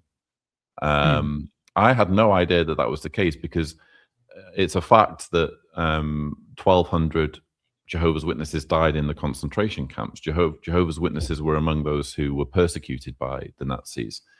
But what we weren't told was that the kind of context to that was that Rutherford, the leader of the group then, he tried, this was before they had a governing body, back then it was a president, he tried to kind of ingratiate his group with the Nazis, and when they didn't really give him the attention that he wanted, he kind of took the opposite approach of getting Jehovah's Witnesses around the world to inundate Adolf Hitler with cablegrams, telling him, criticizing him, and antagonizing him. And Rutherford also ordered Jehovah's Witnesses in Nazi Germany to kind of double down on their preaching, even though it was under ban, which made them more conspicuous and easier to capture and put in concentration camps. So I didn't know any of that.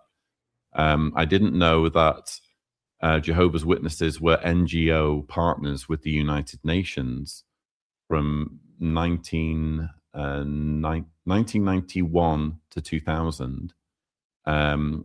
And the only reason this was a big deal because Jehovah's Witnesses believe the United Nations is the wild beast of Revelation. And yet they were NGO partners with the United Nations because they basically wanted to have more leverage. They wanted like a say whenever they were having these kind of multi-faith meetings. It was for power and influence. And when the whole scam got rumbled by a Guardian journalist, they very quickly withdrew their membership. And this is again something that I'll show you the page. So I talk about it on this page in the brochure. You can see there the Revelation book and the United Nations. So yeah, it was just things like that. But for me, the biggest issues that I think Jehovah's Witnesses need to be mindful of is, number one, the shunning, which is based on 1 Corinthians, where Paul talks about you should not even be eating with such a man who's committed fornication or done all of these things. And what they don't show you, or what they don't dwell on, is in 2 Corinthians, when Paul revisits the same situation, he basically kind of apologizes for having gone too far. And he says, look, a rebuke by the majority is sufficient. And you don't need to be too heavy-handed, because you're going to make him overly sad, is what Paul says. So there are actual Bible verses, when you actually, and I go through them in the brochure, you can make a very, very strong biblical argument against shunning as practiced by Jehovah's Witnesses. That's something that Jehovah's Witnesses aren't really allowed to think about. With blood transfusions, they skip over the fact that King Saul's troops, there's an account where they eat blood and they're forgiven by God. And there's a Watchtower article that says, oh, well, it was a desperate situation, so they were allowed, in this case, to eat blood. Well, you can see the problem here. Jehovah's Witnesses are dying over this. I think that's a desperate situation, So I talk about that in the brochure, and I also talk about the child abuse and the fact that how are we in the 21st century, using this rule where you need 2 eyewitnesses to child abuse in order to take child abuse seriously, in order to think do about, something like, about it. Yeah. Statistically, and I don't want to dwell on that too much because I want to get into some of the Feld prediction stuff a little with you too, because I find that a fascinating thing. But I think it's important what you just brought up. Think about it outside of Jehovah's Witnesses. Put them aside, right? The random Jehovah's Witness who might watch this, or the one that might be questioning, or the one that's in but mentally out, or whatever. I mean, put this whole organization, which is their entire world, to the side, because there's way more people in the world who don't believe this religion. Okay. How many of those abuse situations happen to be where there's a second witness involved? Statistically, I imagine it's far less likely there is an additional witness than just the man and the victim, or the woman and the victim, whoever. Most likely the man, though. I mean, statistically, I imagine that's far more probable. And so I'm looking at statistics here, just thinking to myself, how are you ever going? You got an ancient book that tells you 2 witnesses need to be there, because back then too, they didn't have empirical ways of, fingerprinting and DNA and all this stuff. Like that may have been in their mind the best thing. Like, look, we don't want you all making up shit all the time, so we need to have at least more than one person in alignment. But then you have, and we've seen this in history, where people, together make up something and, conspire, right? So it's like, how do you trust the witnesses who want their religion to not be in trouble? They're motivated, if anything, to defend the religion, to find a way to make the religion not be on the spotlight in a negative way. How are you going to trust that organization to honestly, fairly deal with those trials, those situations? So there's just a lot of problems that come to my mind thinking about that. It's like, if our courts in the real world operated like that, it'd be the dumbest thing in the world. So many people would get away with this. It's not even fun. And it's very, very simple. If there's child abuse, call the police. That's literally all that needs to happen. But the way Jehovah's Witnesses do it, of course, is to say, well, if there's child abuse, first of all, speak to the elders, and then the elders can talk to the branch office, and the branch office will decide how it gets handled. And that gives the organization ample opportunity to look out for themselves. But I will just kind of make the point, because maybe this is a good place to do it. Isn't it interesting that nowhere in the Ten Commandments does it say, thou shalt not have sex with a child? You know, it talks about not coveting your neighbor's possessions and not having any other gods and all sorts of things, but nowhere does the Bible expressly condemn child abuse. Yeah, I think that kind of says a lot, to be completely honest, and it also explains why the two witness rule doesn't account for child abuse, because maybe it wasn't as frowned upon by the Bible writers. Yes, and they're biblical literalist in their own way. So yeah, there's a sense in which the Jehovah's Witnesses might find this lack of condemnation as a loophole. Later rabbis do engage ethically with trying to deal with, well, she needs to be through puberty, right? Like there needs to be evidence that she's developing, that kind of stuff. But even then, but it's that not in the wasn't always Torah. There's nothing in the Torah. Yeah. Right. Yeah, and that's why we do see, like in Islam with Muhammad and the 9-year-old Aisha, or you can even find in Christian situations in America in the past few hundred years where there were certain family dynasties in the southern states that actually would marry off their daughters. They had no say, to men, to keep the dynasty going. And some of those girls were 7. Some of those girls were 8 and 9. Some of them were 11. You know, these were very young girls. So there seems to be a loophole here biblically where you could get away with something like that. And it doesn't seem that there's any strict do not do this commandment, which you would hope would be there, but no, it's clearly not. So is that in the back of these elders and leadership's minds, in a sense of like, yeah, you're the government, we get it, but the word of God is above you. And so we don't care what you think is right. We care what the Bible says and what it doesn't say. And it doesn't say this is wrong. So you see what I'm saying? Like, yeah, keep that door open. Yeah. And they very much take the position that that God's way of doing things supersedes the government's way of doing things. And if there's any conflict, they should do things theocratically. So Jeez. Failed prophecy, Lloyd. Failed prophecy. I think this is a big one. Correct me if I'm wrong, I don't have all the historical figures down, but we go back to the Millerites. The burned over district in New York seems to be the birth of so much, from Mormonism to the Seventh-day Adventists to eventually the Jehovah's Witnesses. There was a revival in the American 1820s and 30s, it seems. I believe I get that date correct. It's roughly in the region of the early 1800s that all these revivalist groups are starting to spring up. And a lot of them are charismatic, apocalyptic. They think the end is coming soon. The Millerites, of course, with Miller himself predicting based on Daniel, stuff like that, the end's going to happen. From him, when it didn't happen, there was a split. Different groups believed, okay, he came to the heavens, he's there in the clouds, but he's awaiting to come. Others said, no, he got the dates wrong. It's down the road. The different cognitive dissonance explanations, tracing that down to the Jehovah's Witnesses. What failed predictions really stand out, and how bad was it in your view? Oh, it was pretty horrendous, actually. So again, Charles Taze Russell is where it all began, and he wasn't an Adventist. He was raised, I think, Presbyterian.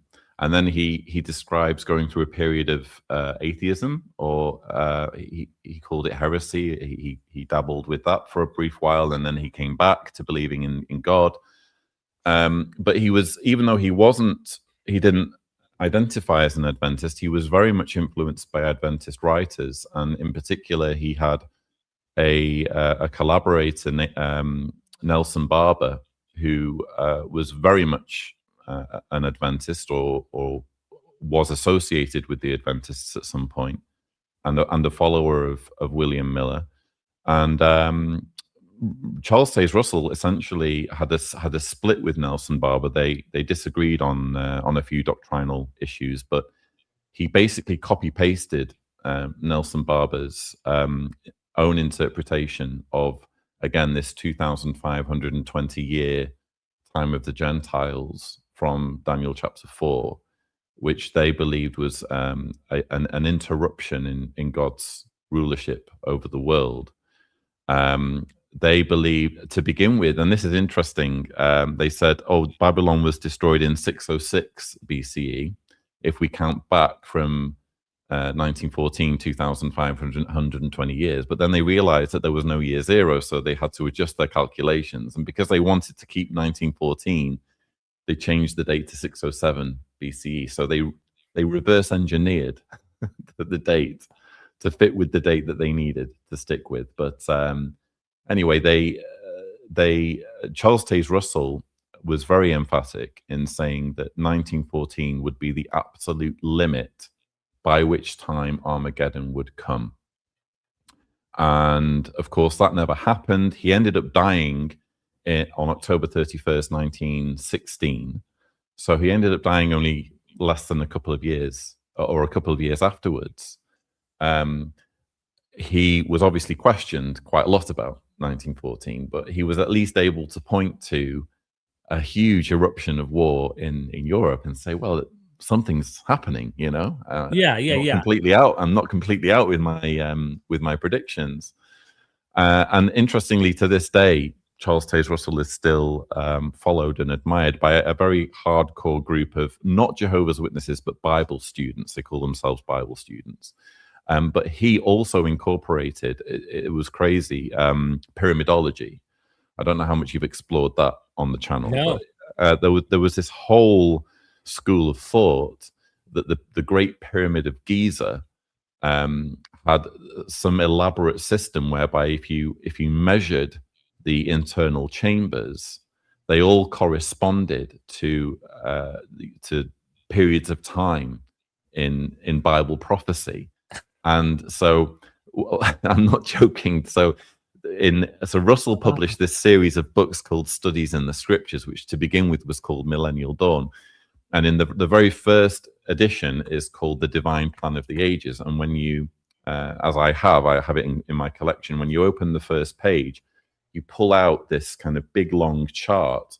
I have it in my brochure, actually. You can just about see in the background, there's like white lines with pyramids on them. That's like my kind of Easter egg to the divine plan of the ages. So you pull out this big chart, and this was his kind of incorporating these ideas about pyramidology into his own teaching. So he was saying, not only am I getting this from the Bible, but I'm also getting it from God's stone witness, the Pyramid of Giza. So that's the kind of crackpot that Charles Taze Russell was. And the way I imagine it in my mind is, you know, when you watch Westerns and you know, you see kind of what life was like back then in America in the 19th century. There wasn't really much to entertain people, was there? They didn't have radio, they didn't have television, they had maybe newspapers, and they'd maybe have a circus or some kind of charismatic figure passing through town. And I always think that was Charles Taze Russell. He was the crackpot preacher who was passing through town and amazing people with his charts with pyramids and giving this impression of being incredibly knowledgeable and incorporating bits of history, ancient history. And I can imagine why that would have been at least a distraction, if not persuasive, to people who didn't really have a great deal more to going on in their lives, quite frankly, back then. So that's how it all got started. And Joseph Rutherford then took over after Charles Taze Russell died and rewrote Russell's theology, and instead pointed to 1925 as the date for when Armageddon would start. And back then it wasn't so much fire and brimstone, it was more like a gradual conversion of the world into God's kingdom. And what Rutherford predicted was that Bible characters would start emerging and would assume control. So Abraham, David, Abraham, David, and Gideon, and various other people would kind of emerge from the trees and assume control of God's government. And it was so, he believed this so passionately. He had a mansion built in San Diego called Beth Sarim, and it was deeded to Bible characters. Hold on, is that exists today? It still stands today. What's it called? It's called Beth Sarim. If you go on my website, lloydonline.org, I have a Substack where one of my most recent articles is about Beth Sarim. Do you show it picture-wise, or is it not shown up? If you go to writing, okay.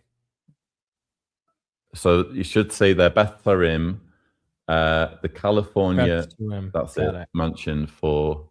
All right, I'm going to look resurrected up Bible characters. So it's all there. It's all. If you scroll down, if you scroll down, it will show you a picture. That's it there. Is that it? That's it. Yeah. No way. Just take it from me. If you knock on the door and ask the owner if you can take selfies, they will not be impressed. They will not like it. But you've been there. But it's actually a landmark. It has like a plaque on the wall because it is a historically significant place in San Diego because Joseph Rutherford lived there. And Beth Sarim means house of princes, because they believed that all of these Bible characters were going to come up, and that would be their global headquarters. That's what Joseph Rutherford believed. So I have you understood here. The literal Bible characters were literally supposed to emerge from the forest or the trees and rule God's kingdom on earth. Yeah. So we should have already, since 1925, seen some of these guys. Like Abraham should have already appeared. Yeah. So how did Jehovah's Witnesses deal with this problem? I mean, what became the solution? Okay, so it's similar to with 1914. Like 1925 comes and goes, 1926, 1927, and I think in the early years it's like, well, we were maybe off by a year or two. Give it a little bit of time, you know. There is a famous quote which actually appears in Jehovah's Witness literature, and they can actually search on their own website, where Joseph Rutherford admits to, what was the word he used? I made an ass of myself. He kind of admitted before he died that he'd made an ass of himself, because he lived until 1942 was when he died. I think it was January 1942 or 41. No, it was 41, I think, when he died. So he lived quite a long time after this supposed Armageddon was supposed to have come, and he admitted, it's in the publication somewhere, I made an ass of myself. But they just like they always do. They just come up with another. They just say, "Oh well, it may not have come then, but we know it's coming soon." To kind of watch this space, sort of thing. And the next big prediction that they made was 1975. In 1966, they produced a book called "Freedom of the Sons of God." And it had a chart in it that was based on the Sabbath arrangement, the Jubilee kind of system of ancient Israel, and they were saying that 1975 would mark exactly 6,000 years from the creation of Adam, and that would be a very appropriate time. That's how they put it. It would be an appropriate time for God to begin his millennium of a cleansed earth and a paradise. So in other words, we're not saying Armageddon's coming in 1975, but Armageddon's coming in 1975. And so how they later kind of explained it was, oh, people just got carried away. And yes, we did point to 1975, but we didn't say anything concrete, only they did. And so in my brochure, I point to a quote, so I might as well just read it, from The Awake. It's the 10th of August, 1966, pages 19 to 20. It says, "In what year then would the first 6,000 years of man's existence and also the first 6,000 years of God's rest day come to an end, the year 1975. And then it says, it means that within a relatively few years, we will witness the fulfillment of the remaining prophecies that have to do with the time of the end. Now, how are you supposed to read that as a Jehovah's Witness and not think, okay, that means Armageddon's coming in 1975, you know?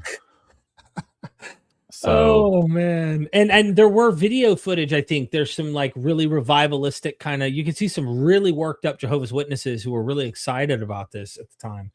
Yeah, there was a speaker called Charles Sanutko. It was a video, an audio recording of him giving a famous talk, and he coined the phrase "stay alive till 75." That was what he was telling people. Yeah, bro, this is wild. Okay, so we got 1914, 1925, 1975. Strikes you're out, bro. But okay. And then the generation teaching, which is what I was raised with, which was where they said, well, okay, not 1975, but definitely the generation that witnessed the events of 1914, they're going to still be alive when Armageddon comes. And, you know, clearly they're not alive anymore, you know? So, yeah. And right now, that the way they phrase it now is they've just kind of reverted back to, oh, well, we don't know exactly when it's coming, but it's coming any moment now. And in 1920, when they had the pandemic, they got very, very excited. And again, Stephen Lett said, we are now living in the last of the last days. And that was 6 years ago. The way he says that, the way these are the last of the last days, and the way he talks, didn't his daughter speak out? Didn't she like become an apostate or someone? I can't remember. Granddaughter. I interviewed his niece. His niece on my channel. Yeah, she's a watching that. Yeah. She's a lovely woman, and it's actually quite tragic because we talked about he gave a talk in, I think, 1920. It was the 1920 convention during COVID. What they did was because Jehovah's Witnesses 2020. Sorry, 2020. Yeah. Because Jehovah's Witnesses couldn't meet in person, they published an entire convention that was mostly governing body members and their helpers, their assistants, giving talks. And Stephen Lett gave a talk that year where they're very, very homophobic, Jehovah's Witnesses, and he basically really put the boot in on gay people, and he said that if someone were maybe someone is resurrected in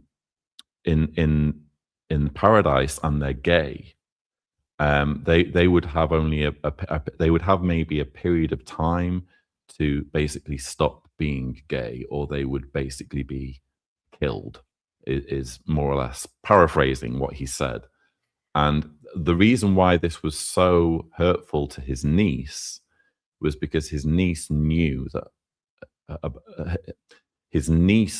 her brother had actually committed suicide as a gay man because he couldn't handle the way he was marginalized, and he couldn't live his life. He couldn't be himself and love whoever he wanted. And Stephen Lett gave that talk and gave those words knowing what had happened to his own nephew. Now that's bullshit. Yeah. So the man is clearly, without a moral compass, of all the times to be doubling down on the hateful attitude towards gay people, to do that with knowledge in his own family of the impact that this kind of rhetoric has, and the way it leads people to kind of take their own lives. This is why we do what we do, because whatever the example, it may not just be someone who might be of the same sex orientation. It might be anything, anyone.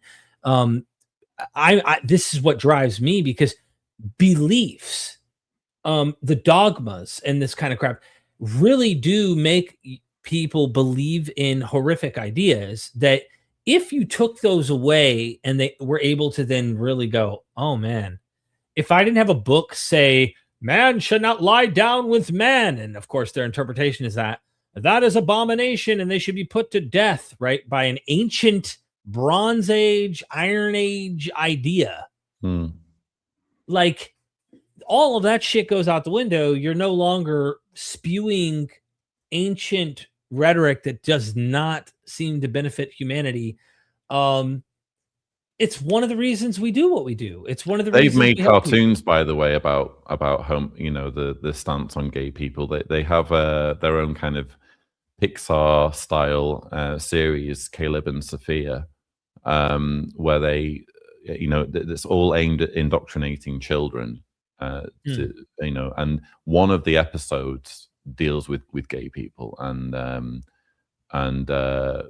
basically, it says, God created a man and a woman, and shows Adam and Eve in the garden, and basically reinforces this really hateful idea that gay people are just basically an abomination and they shouldn't exist. And I mean, we could really kind of go down the rabbit hole with this, I know, of course. The interesting thing is that Jesus didn't have anything to say about it, did he? It was really the Apostle Paul who had an axe to grind against. And if they're consistent and they use their Bible, they should say, well, our Lord didn't say anything. Now, what did he think? Who knows? But again, that loophole, let it enter into your religious dogma, but they don't. And I find it interesting they go to Adam and Eve. I just did a video recently where I talked about the deadly myth that women need to be controlled. Like, look at how quick they quote Adam and Eve, and blind. I mean, I was blind to it. So I'm not here to judge in that regard, but I am here to judge the idea itself and hope more people see through it. Like, while they quote this idea that a man and a woman are in this garden of an ancient myth, all right, this is mythology, as if that's the template for all time and revelatory, how all humanity should be.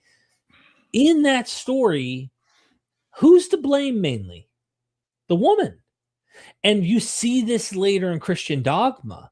The woman is the reason we're in all this shit, according to their own. And they don't even realize how BS that is. This whole misogynistic system, blaming her, just like you find in the Greek myths, Pandora. She opens the box, curiosity. When she opens it, all illnesses, all death, sicknesses enter the world because this woman opens the box. Blame her, right? Well, they don't even see that. They're completely blind, I'm sure, to that. The one thing they see is, well, at least there was a man and there was a woman. Look at the shit it got us into, according to your own mythology, though. So, maybe if there was an Adam and Steve, we wouldn't be in this situation. I'm just being funny with the whole mythology, though. But yeah, I just think it's horrible how old mythology like that is taken so literal and is taken as we're in the 21st century. Like you keep saying, there's enough evidence out there, I think anyone can read to realize we're dealing with an ancient text. And they're not. But that's why your channel is so important. I keep saying it, but I get frustrated, Derek, when I'm not just with Jehovah's Witnesses, but even just kind of going out and socializing here in Croatia and meeting people and kind of expanding my social circle. And obviously, I'm living in a Croatian country, and my daughter is in school, and she's being taught about David in history classes. Interesting. And what frustrates me is there's so much information that we have due to the very diligent work of Bible scholars that just completely dismantles and removes the authority of the Bible and places it firmly in the category of myth. But obviously, all of that stuff is kind of overlooked. and no one really pays it any attention. And what I find very ironic, and I'm sure you agree, is, you know, you and I both took the Bible literally at one point as the Word of God. I'm speaking for myself now. Maybe you can agree. Isn't it interesting how you kind of find the Bible more interesting once you accept that it isn't the Word of God? Because then you're like, okay, where did this come from? Who wrote it? Why did they write it? Even the stuff about in the time of King Josiah, and they're doing temple renovations, and they magically find the book of Moses. It's like, I don't think you found the book of Moses. I think you wrote the book of Moses, and you needed a point in the Bible where this book is suddenly discovered and you can start reading from it. So all of the clues are there, but as you know, as fundamentalists, we weren't allowed. We didn't even know about these basic fundamentals of Bible scholarship that you are so well versed in, and I think that's why it's so crucial that you do specifically the work that you do on this channel. You know, thank you. Yeah, I'm with you. People are like, I think they misread me, and they think, oh, you just have this chip on your shoulder. You just want to destroy everything. You just hate this book. You just and it's like, no, actually, I've grown to love this book more as an ancient document, a human document, not a God-given divine revelatory document, but as a human document on par with Homer, with you know, you name the ancient stories that we all are fascinated by, and we can poke holes in it and say that's terrible, and then we can say no, that's not that bad, actually there's something to that. But we also like to know, where do these ideas come from? How did it develop? Something fascinating about that I do nerd out on. It's unfortunate though, like you said, I don't think we're changing any of the leadership. Maybe in the leadership, they have a internal civil war, and then a few of them apostatize and like come across some of our materials somehow. And then they're like, screw this. I can't imagine with the ego, power, the kind of control that goes on up there, that happening. But at least maybe we can hit some of the average Jehovah's Witnesses or the average, you know, Christian fundamentalists that are out there, to give them freedom. I mean, that is my goal. Because now you're free to explore whatever. Now you can look at the whole thing. You don't have a lens by which you must look at it, and it's dictating your life. Everything high control, bite model kind of stuff. You know what I mean? So I kind of take the view. I agree with you, but I kind of take the view that, you know, once we have something meaningful to contribute, once we can share something that's going to empower people and maybe free people to consider other possibilities. Once we've been able to do that successfully with one person, then it's job done, mission accomplished. You know, we don't even owe the universe that. Neither of us owes the universe the activism that we're doing. It's enough, Derek, that you got out. It's enough that you managed to realize that you're not accountable to some celestial dictator. You are in control of your own life, and you can make decisions for yourself. And just getting to that point is something that's unthinkable for millions or billions of people at the moment. So just the very fact that you were able to do that means that you've won the lottery. And this is what I try and tell people. It's wonderful if you can do activism and if you can provide resources, and anything that you do like that is a bonus. But when it comes to the game of life, you have already won. Game over, you win. Anything else that you want to do on top of that, in terms of educating people, providing resources, showing what the actual context of the Bible, how it was written, when it was written, why it was written, all of that is just a bonus as far as I'm concerned. Yeah, for me, I agree with everything you said. I would add, though, part of why I feel it's almost like, let's say my lifelong goal was to build a house.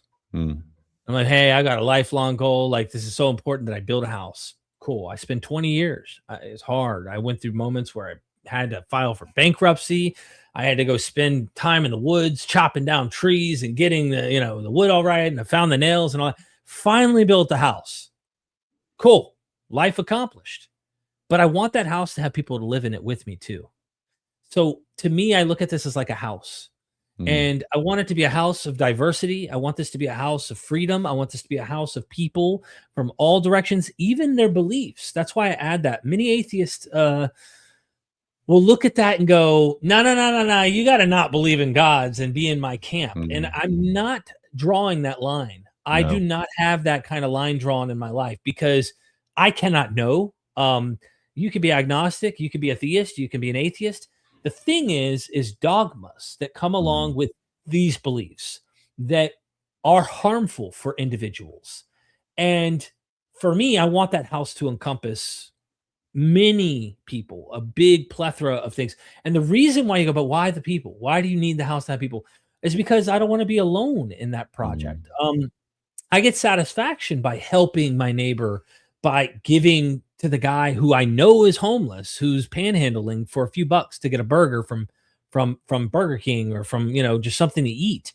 There is something when you give that you get back that is so much greater. And I think you would agree with everything I'm saying here as well. Yeah, I did.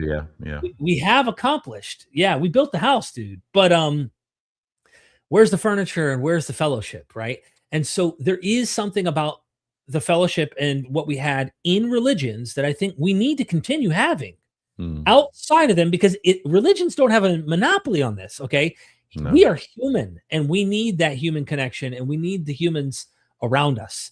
It's not Derek or Lloyd we want a world of people who are part of what we're doing. And there's something satisfying about that. I feel I get emails, I get comments, and I watch, what's funny? I watch Christian apologists like Michael Jones from Inspiring Philosophy. He'll do a post, right, of a conversion story. I was an atheist. You helped change my life. And I'm thinking, my gosh, I get so many of those in the opposite direction of people going, your channel helped me free me. But they don't have to use the signal word, Jesus is now in my life. It's like, I don't care what you believe. They feel there was freedom though. And so that's the difference, is like people go, oh, you want them to become atheists. It's like, no, I don't care. I don't care. Yeah. I want you to find freedom and happiness and not need to believe. Here's what you sign the dotted line. This is your life. Sell your soul here, or else you're going to a place for all eternity. Anyway. Amen. I mean, I'm the same. I do mostly JW focused videos, but every now and then I'll do kind of more generic Bible atheism videos. And I'm always amazed when I do those videos where I'm basically explaining every which way that the Bible's a man-made book and we shouldn't be overly concerned in letting it control our lives. And even on those videos, I get really lovely, sweet, positive comments from believers in the comments who still appreciate the content, even though they can't agree with it fully. And I find that, I think I get a real buzz from that, because it means that what I'm saying is accessible to people. And it also means that I have an audience who are mature enough and secure enough in what they believe, I guess, to be able to entertain other ideas. And wouldn't the world be a better place if everybody could be like that? If everybody could just periodically expose themselves to the polar opposite view that they have, and not immediately grab their pitchfork, not immediately take offense, and not immediately rush to try to cancel the person that said something that goes against what they believe. So it says an awful lot about your content, that you do attract such a wide spectrum of different beliefs on your videos. Yeah, thank you. I think you as well. I mean, the fact that you're able to do that, and I hope you continue doing that. Let me go ahead, since we're here toward the end of the stream. Again, go to his website here. Go to the homepage. Oh, it took me to a different page. This was the Substack. Yeah. Yeah, it opens up a different URL. So, home. Here we go. Okay. Yeah. Here is Lloyd Evans' website, ladies and gentlemen. LloydOnline.org. You can go there right now, check it out, sign up. It's free, right? Just to be on the email list and stuff. Sure, Subscribe. sure, yeah. And then they can get brochures and stuff. The brochure you kept referencing real quick, you have those where people can get the printed copy mailed to them? I'm currently working on getting the print. So yeah, I have the printed copy now for my Kickstarter backers. I've got like 1,000 of these that I need to mail out. Okay. I'm working on a system whereby I can do distribution myself, but there will be like a print on demand version. But people can get it right now, downloadable. It's $2.50. Okay. Yeah. Awesome. Get out, and you wrote it. You wrote the whole thing. I wrote it. Yeah. Awesome. So go check out what Lloyd's doing. Help support what he's doing. He's helping people who are in higher control settings than what we typically see within a lot of Christianity in the world. Okay. There are examples that might be on par, but Jehovah's Witnesses are up there at the top. And what you're doing, I think, if there is a God in the universe, Lloyd, and you and me might be skeptical of him, but I think he'd let us in the pearly gates after this. You reckon? Oh, wow. Yeah, I do. I have a good I don't know whether I want to go in the pearly gates. I'm just being funny. You know what I mean? You're doing a What's good the buffet like would be my question. But thank you. Yeah. Listen, the buffet better be good. My mom got me to go to church to begin with by luring me with Golden Corral all-you-can-eat buffets. So yeah, if heaven has a buffet and it's got like good food, we could talk. The way to my heart is through my stomach. For sure. Exactly. Yeah. Check him out here on the website. Also, subscribe to his YouTube channel. Go drop a comment or two. Say, hey, Lloyd, I came over from your interview with Myth Vision. That way he knows. It's cool to get an idea of where people are coming from. And give him positivity. There's something motivational when we see this is helping you. We hear it from you. We're watching the comments. Trust me, we see what you're saying. They pop up. And when you drop a positive thing, it does help our days. It helps us motivate us. When we see negativity, it can bother us. We're human. Just because we're on a platform where we know there's going to be negativity doesn't mean that the negativity doesn't affect us as humans. So I hope people will go support. Are there any final words from you before we wrap things up? No, only just to kind of repeat that it can be challenging sometimes to confront our beliefs and to deprogram from things that from a whole reality that we've been coded with from our earliest memories. But it's extremely fulfilling to have the freedom to make your own decisions and lead your own life. And even though it may be very difficult and very painful for some of you who might be watching, some who might be Jehovah's Witnesses watching this interview, just know that you're not alone. And myself and others have been through that. Derek knows what it feels like in his background, and you're not alone. There is a way forward, and never be afraid to ask questions would be all I have to say. Yeah, I know somewhat. I don't want to pretend that I can somehow know the experience of my entire identity being so anchored in, but I do have lots of empathy for it because I can't imagine. I mean, I love my mom and dad and being able to talk to them, being able to have connections with my family. I can't imagine that being severed because an ancient book being interpreted by a modern cult that dictates how my family thinks. Yeah. They have their brains would be in a prison. And that's why the thumbnail has the symbolism there. And we're breaking out of that prison. One person at a time. Lloyd, love you, brother. I really appreciate you coming on here. Ricky Johnson, thank you for the super sticker. Ricky's going to be giving his story soon as well on Myth Vision, ladies and gentlemen. I really, really, really hope that you all take my advice. Go help show some love to Lloyd. He can use all of the encouragement, motivation, influence. We all need that push. And I'm telling you, without you and those people, Lloyd would not have continued doing YouTube. I can guarantee you, if there wasn't someone in your corner, Lloyd, you'd have gave up long ago, just like me, man. Yeah, it's the people that keep It's the people that have you back that keep you in the game, I think, when you're doing this job. Yeah, for sure. Absolutely, man. Yeah. Look, we're about to enter into exiting the matrix. I hope you pay attention to the symbolism. Again, just to recap, at the very beginning, I'm this open-minded, kind of curious. I'm the physically in, mentally out person sitting before my father. He's Morpheus. He offers me the truth. And then I take the pill, and I now am going to the reality world, if you will, and I realize I'm plugged up. And you'll see the symbolism of the scholars coming on a craft, the silhouettes of them pointing to pulling me out, and we're making our escape. And you'll see the chambers, the electrical chambers that fuel these religions, which are those towers themselves. This whole world is fueled by these religions.